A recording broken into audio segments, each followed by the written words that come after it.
பூரி பிடிக்கும் ஆனால் கிழங்கு குருமா பிடிக்காது அப்படிங்கிறவங்க இந்த வெஜிடபிள் ஸ்டூ செஞ்சு பாருங்கள். அடிக்கடி செய்ய தோணும்.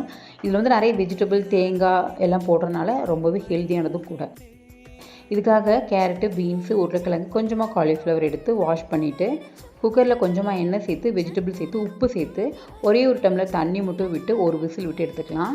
இதுக்கு மசாலாவுக்காக இன்றைக்கி நான் தேங்காய், பச்சை மிளகா, கொஞ்சமாக முந்திரி, கிஸ்மிஸ், 2 ஏலக்காய், கசகசா கொஞ்சம், சோம்பு கொஞ்சம் எல்லாம் போட்டு பேஸ்ட் மாதிரி அரைச்சி எடுத்துக்குவோம். காரம் அதிகமாக வேணும்னா இன்னும் கொஞ்சம் பச்சை மிளகா கூட ஆட் பண்ணிக்கலாம். காய் நல்லா வெந்ததுக்கு அப்புறமா தனியாக எடுத்து வச்சுட்டு அதே குக்கரில் கொஞ்சம் எண்ணெய் ஊற்றிட்டு பிரியாணி ஸ்பைசஸ் எல்லாம் சேர்த்துக்கோங்க. இது கூடவே பெரிய வெங்காயம், ஒரே ஒரு வெங்காயம் போட்டு நல்லா வணக்கிட்டு ஆல்ரெடி நம்ம அரைச்சி வச்சுருக்கோம் இல்லையா, அந்த பேஸ்ட்டோட ஸ்மெல் போகிற வரைக்கும் கொஞ்சம் தண்ணி ஊற்றி கொதிக்க வச்சுருங்க. நல்ல ஒரு கொதி வந்ததுக்கப்புறமா நம்ம வேக வச்சுருக்க வெஜிடபிள்ஸ் எல்லாம் சேர்த்துட்டு 2-3 தடவை நல்லா வதக்கி விட்டுட்டு உப்பு வேணும்னா போட்டுக்கோங்க. இதுக்கு மேலே காரம் வேணும்னா மிளகுத்தூள் மட்டும் சேர்த்துக்கோங்க. நல்லா கொதிச்சதுக்கப்புறம் கொத்தமல்லி தழை தூவி இறக்கணும்னா சுவையான வெஜிடபிள் ஸ்டூ ரெடி. இனிமேல் பூரி செஞ்சிங்கன்னா இந்த வெஜிடபிள் ஸ்டூ செஞ்சு பாருங்கள், கண்டிப்பாக